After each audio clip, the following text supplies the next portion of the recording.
सरकार के आदरणीय गृह और सहकारिता मंत्री माननीय श्री अमित शाह जी,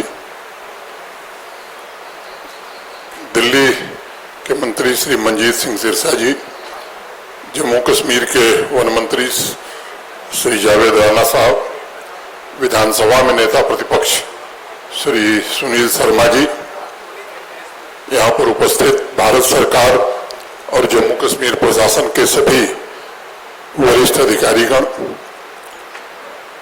पुंछ के सम्मानित नागरिक, बहनों, भाइयों और मित्रों, 10 दिन पहले मैं पुंछ आया था और माननीय गृह मंत्री जी, उस दिन भी मैंने कहा था कि माननीय गृह मंत्री जी का जो निर्देश है उसको पूरी तरह जमीन पर कैसे उतारा जाए, इसका हर प्रयास पूरे जम्मू कश्मीर में किया गया। 7 तारीख के पहले ही एक बड़ी बैठक गृह मंत्री जी ने ली थी, तारीख मुझे याद है 4 मई, और उस दिन हर परिस्थिति में कैसे प्रशासन तैयार रहेगा इसकी पूरी डिटेलिंग हो गई थी। आप सब जानते हैं कि 22 अप्रैल की जो घटना बैसरन पहलगाम में हुई, 26 निर्दोष और निरपराध नागरिकों को पाकिस्तान के इशारे पर आतंकवादियों ने मौत के घाट उतारा। पूरे देश में उसको लेकर के आक्रोश था। जम्मू कश्मीर में भी उस घटना को लेकर के काफी आक्रोश रहा है।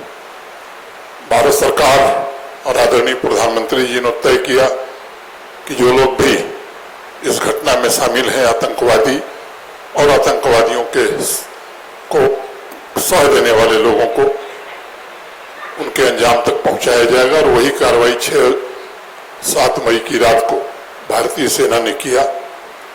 लेकिन हमारा जो पड़ोसी है, आतंकवादियों के खिलाफ की गई कार्रवाई को अपने खिलाफ वो कार्रवाई मान लिया, और 1:30 बजे रात के बाद धुआंधार सेलिंग, गोलीबारी, जिसमें सबसे ज्यादा प्रभावित पुंछ ही हुआ। हमने अनेक निर्दोष नागरिक खोए हैं। मैं उन सबकी पुण्य स्मृति को प्रणाम करता हूं। अनेक लोगों के घर संपत्ति नष्ट हुई है, अनेक लोग घायल हुए।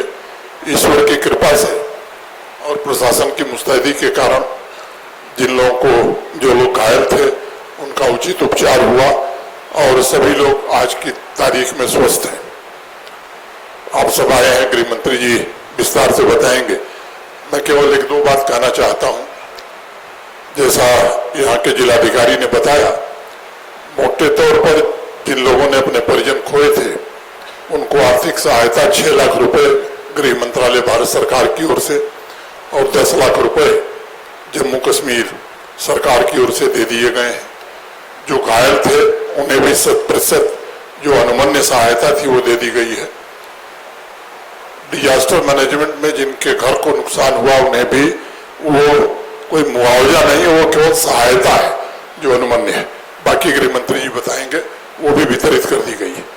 प्रशासन ने कहां कहां बंकर्स बनाने हैं, किन लोगों की क्षति कितनी हुई, इसका पूरा आकलन किया है।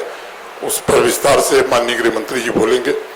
लेकिन मैं समझता हूं कि एक वातावरण जम्मू कश्मीर में शायद आजादी के बाद पहली बार बना कि पाकिस्तान और आतंकवादियों के खिलाफ यहाँ का आम आदमी सड़क पर उतरा, और मैं समझता हूं कि इसके कारण एक बदली हुई तस्वीर दिखाई पड़ रही है।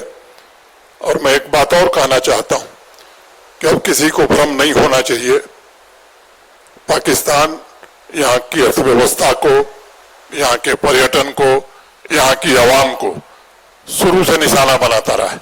47 में जब आजादी मिली तो कोई नया घर होता है तो नया घर संवारने की कोई कोशिश करता है, लेकिन आजादी के कुछ दिनों बाद ही उसने कबायली और सेना को मिला करके आक्रमण किया। तो ये रवैया उसका शुरुआत से चला आ रहा है। मैं समझता हूं कि यहाँ के लोगों को भी इस बात को समझने की जरूरत है। हमारे सेना के लोग, सुरक्षा बल के लोग जम्मू कश्मीर में अमन चैन स्थापित रहे, क्योंकि विकास तभी होगा जब शांति रहेगी, और इसकी हर कोशिश कर रहे हैं।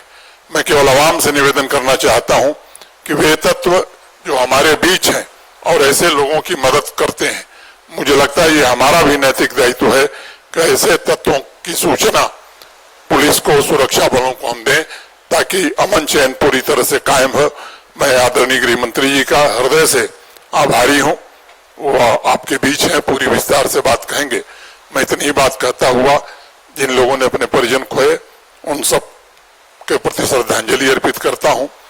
जो घायल थे अधिकांश लोग स्वस्थ हो गए हैं, बाकी लोग जल्दी स्वस्थ हो जाएं और माननीय गृह मंत्री जी के कर कमलों से जिन लोगों ने अपने परिजन खोए हैं उनके परिवार के एक सदस्य को सरकारी नौकरी का नियुक्ति पत्र आज ही मिलेगा। इतनी बात कह करके मैं अपनी बात पूरी करता हूं।